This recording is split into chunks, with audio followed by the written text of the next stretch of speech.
पुराने वक्तों की बात है। किसी गांव में राजू नाम का एक आदमी रहता था। वो बहुत गरीब था। उसके पास रहने के लिए कोई जगह नहीं थी। इसलिए वो एक पेड़ के नीचे रहा करता और उसी पेड़ के फल खाकर अपना गुजारा करता।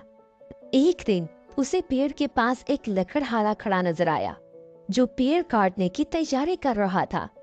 राजू उस लकड़हारे के पास गया और उसकी मिन्नत करने लगा कि वो उस पेड़ को ना काटे, लेकिन लकड़हारा नहीं माना।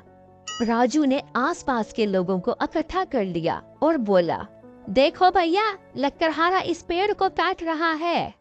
नहीं नहीं, हम तुम्हें ये पेड़ नहीं काटने देंगे। हमारे गांव का सबसे पुराना पेड़ है ये। तभी दूसरा आदमी बोला, हाँ, हम इसे ये पेड़ नहीं काटने देंगे। ये पेड़ हमारे लिए बहुत अहमियत रखता है।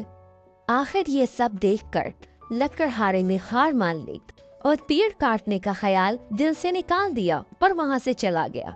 पेड़ ये सब देख और सुन रहा था। कुछ देर बाद जब सब लोग वहाँ से चले गए तो राजू को अपना नाम पुकारने की आवाज सुनाई दी। जब उसने इर्द गिर्द नजर दौड़ाई तो उसे कोई नजर न आया। गौर से सुनने पर उसे पता चला कि ये आवाज तो पेड़ से आ रही थी। तभी पेड़ बोला, तुमने आज मुझे कटने से बचाया है।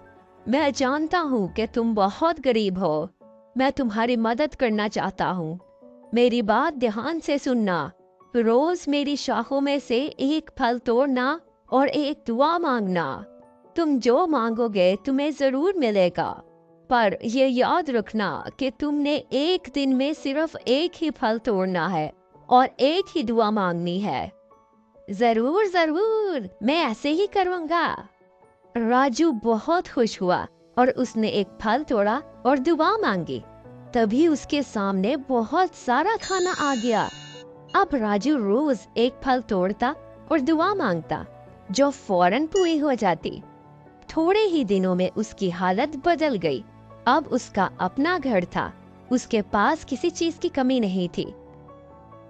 एक दिन राजू ने सोचा, अगर वो रोज एक फल तोड़ने की बजाय सारे फल एक ही दिन तोड़ ले तो उसकी सारी ख्वाहिशें एक ही दिन में पूरी हो सकती हैं। उसने फौरन सारे फल तोड़ना शुरू कर दिए और फिर दुआ मांगने लगा, पर उसकी कोई दुआ कबूल ना हुई। वो बहुत परेशान हुआ और पेड़ को कोसने लगा। उसने पेड़ को बहुत बुरा भला कहा, मैंने तुम्हें कटने से बचाया और तुमने मुझे धोखा दिया। मैं तुम्हें कभी माफ नहीं करूंगा। तभी पेड़ ने राजू को याद दिलाते हुए कहा, मैंने तुम्हें पहले दिन से ही बताया था कि तुमने रोज सिर्फ एक ही फल तोड़ना है, पर तुम्हारा लालच इतना बढ़ गया कि तुम मेरी कही बात को भी भूल गए और अब मुझे बुरा भला बोल रहे हो। जो हुआ वो तुम्हारे लालच का ही फल है। राजू को पेड़ की कही हुई बात याद आ गई और उसे बहुत पछतावा हुआ। तो बच्चों, हमें इस कहानी से ये सबक मिलता है कि लालच इंसान का सबसे बड़ा दुश्मन होता है। इसलिए इंसान को कभी लालच नहीं करना चाहिए। जो कुछ अल्लाह पाक ने दिया है उसी में खुश रहना चाहिए। हम उम्मीद करते हैं कि आपको हमारी कहानी बहुत पसंद